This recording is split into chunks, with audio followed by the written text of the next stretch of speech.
Hello friends, welcome to the next class of Learn English with Rosie Whittle. Model sentences में हमने सीखा is am R B की forms कैसे use होती हैं और क्वेश्चन कैसे बनता है।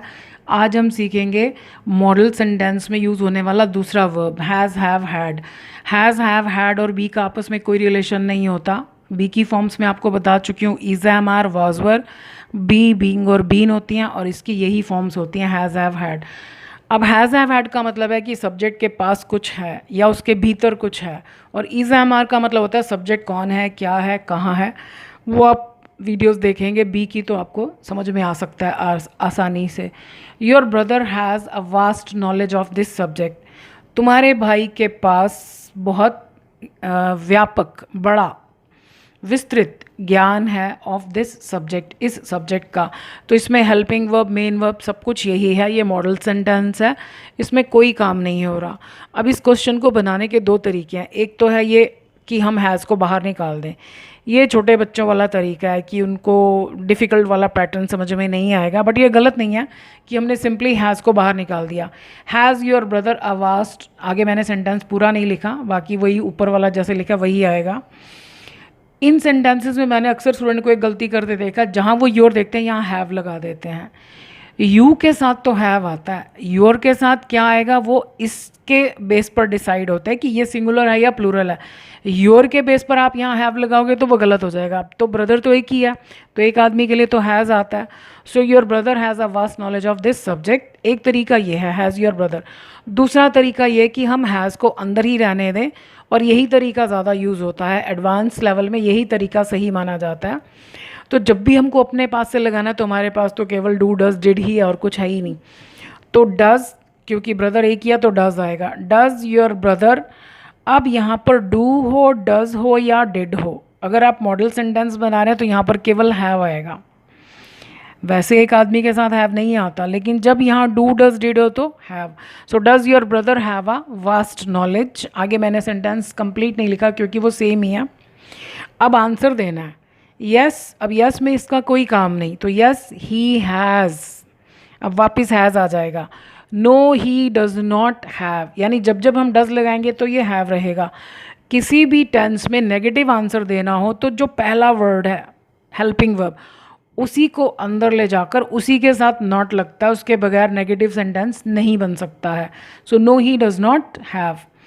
ही हैड अ वास्ट नॉलेज। अब ये पास्ट टेंस है कि उसके पास बहुत व्यापक ज्ञान था, बहुत काफ़ी सारा ज्ञान था। अब एक तरीका तो ये है कि हैड को ही बाहर निकाल दो, had he a vast knowledge. दूसरा तरीका, जैसे हमने प्रेजेंट में डू डज लगाया तो पास्ट में हम क्या लगाएंगे, डिड। यहाँ से पता चला ना कि ये पास्ट टेंस है। So did he. अभी मैंने आपको ऊपर बताया कि जब सेंटेंस के बाहर डू डज लगा हो तो अंदर have.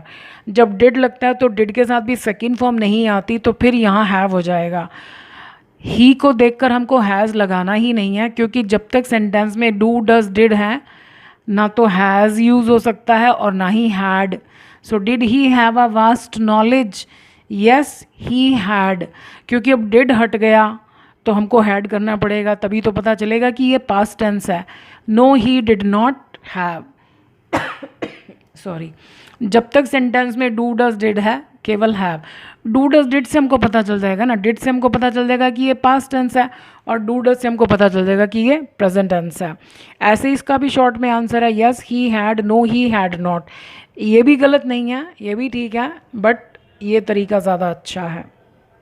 Next, they have strong beliefs, यानी उनके। अब जब आप उन्हीं की बात करें तो हिंदी में उनके हो, वे हो, उन्हें हो, दे ही आएगा। कुछ स्टूडेंट्स कंफ्यूज हो जाते हैं, देम लगा देते हैं। देम कभी भी आपका सब्जेक्ट नहीं हो सकता।